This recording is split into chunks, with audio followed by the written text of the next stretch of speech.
கர்த்தருடைய நாமத்துக்கு பரிசுத்தம் உண்டாவதாக. எனக்கு கொடுக்கப்பட்ட வாக்கு 7வது வாக்கு. பிதாவே, உம்முடைய கைகளில் என் ஆவியை ஒப்புவிக்கிறேன் என்று மகா சத்தமாய் கூப்பிடி சொன்னார். இப்படி சொல்லி ஜீவனை விட்டார். இவ்வளவு வார்த்தையிலும் கடைசி வார்த்தையே மகா சத்தமாய் சொன்னார்னா, நம்மளோட வாழ்க்கையில யோசிச்சு பார்க்கணும். ஒரு சோகமான விஷயம் நடக்கும்போது நம்மளோட சத்தம் எப்படி இருக்கும்? தொண்டையிலிருந்து வெளியே வராது. அதே சந்தோஷமான விஷயம் நடக்கும்போது நான் நினைச்சது நடந்துச்சு எப்படி உற்சாகமா சொல்றாரு. அதேதான் ஆண்டவர் சிலுவையில மாம்சத்துல நொறுக்கப்பட்டார், ஆவியில உற்சாகமா இருந்ததுனால சொல்றாரு, மகா சத்தமாய் சொல்லி என் ஜீவனை என் ஆவியை நான் யாரிடத்தில் ஒப்புவிக்கிறேன், என் பிதாவிடத்தில் ஒப்புவிக்கிறேன் என்று சொல்றாரு.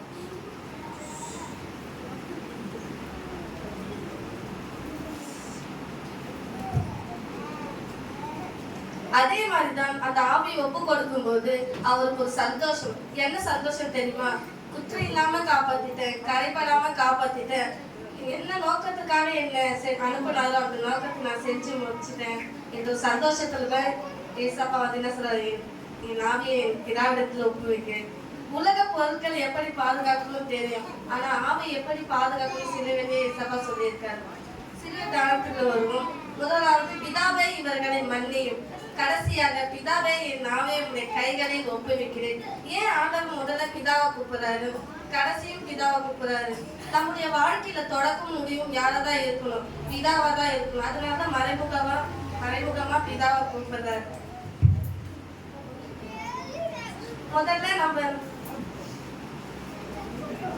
முதல்ல நம்ம என்ன பண்ணணும்? மன்னிச்சாரு. எதுக்காக மன்னிக்கணும்? எதுக்காக சிலுவையில் அந்த தருணத்துல மன்னிப்பை பத்தி நம்ம கிட்ட பேசணும்? நம்ம எவ்வளவு நாள் உபதேசம் பண்ணது மறந்துடுவோம். ஆனா ஒரு வார்த்தை சொல்றாரு, அறியாமல் இருக்கிறாங்க, செஞ்சுட்டாங்கப்பா, இவங்க மன்னிச்சிடுங்க. அதனால நம்மளோட மனசு எப்படி இருக்கணும்னா மன்னிக்கிற மனசா இருக்கணும். அதனால அனுதினம் ஆவியை பாதுகாக்க முடியும். 2வது, நீ என்னோட கூட பரதேசிலே இருப்பாய். யாரை பார்த்து சொன்னாரு? ஒரு நீதிமான பார்த்து சொன்னாரா? இல்ல, ஒரு குற்றவாளி. உலக பார்வைக்கு அவன் குற்றவாளி பார்த்து சொல்றாரு. நம்ம கூட பழகிறவங்க கூட குற்றவாளி நம்ம பார்வைக்கு தெரிவாங்க. ஆனா அவனா பொய் பேசுறவன், அவனா பொல்லாதவன், அவனா களவானவன், இப்படி எப்படி பரலோகத்துக்கு போக முடியும்? யாரையும் குற்றம் சொல்ல கூடாது. ஏன் மரண தருவாயிலிருந்து ஒரு மனதின் போது அவனுக்கு பரதேசியை கொடுப்பார். அவங்க குற்றம் சொல்லி நம்மளோட ஆவியை நமக்கு எடுத்து கொடுக்கும். 3வது, அதோ உன் மகன், அதோ உன் தாய்.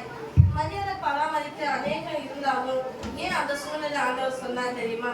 மற்றவர்களை விசாரிங்க, மற்றவர்களை உதவி செய்யுங்க. இதுதான் என்னுடைய பிரமாணம். ஒவ்வொரு வாரத்தை ஒருவர் சுமந்து என்னுடைய பிரமாணத்தை கை கொண்டு. இதுதான் நம்மளோட ஆவி எப்படிப்பட்டதா இருக்கும். அடுத்த வார்த்தை, என் தேவனே ஏன் என்னை கைவிட்டேன்? எல்லாமே தெரியும் தானே ஏசப்பா, இப்படி நடக்கும், மறித்து 3ஆம் நாள் உயிர்த்தெழுவீங்க, அப்புறம் ஏன் என்னை கைவிட்டீங்கன்னு சொல்லணும்.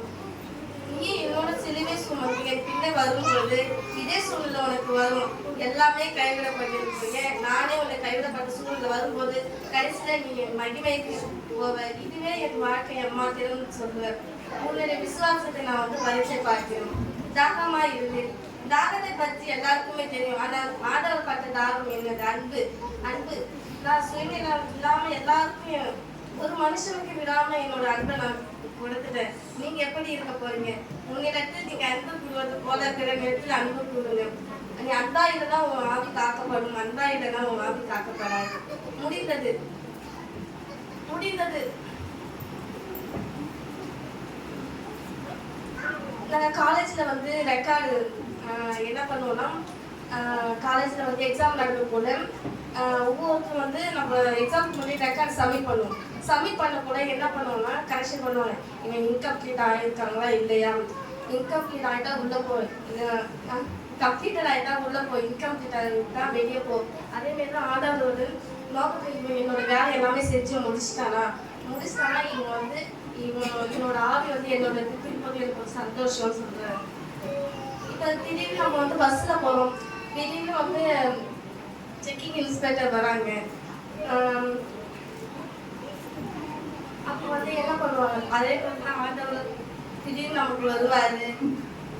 யாருடைய ரெக்கார்ட் தப்புன்னு காணிக்கிறோ அவங்களுடைய ஆவி எடுப்பாரு. இல்லைன்னா அவருடைய நிலைமை யாருக்கும் தெரியாது. நம்முடைய மாம்சம் மண்ணுக்கு போயிடும், நம்முடைய ஆவி தேவனத்துக்கு திரும்பும். சவுல பாத்தீங்க, கத்தருக்கு கீழ்ப்படியில அவனுடைய ஆவி கத்தரை வச்சு நீங்கிச்சு. அதே மாதிரி நம்ம கத்தர் கொடுத்த ஆவி நம்ம விட்டு நீங்காம முடிவு பறிக்கும் ஒப்பு கொடுக்குற ஆவியா இருக்கும். ஆவி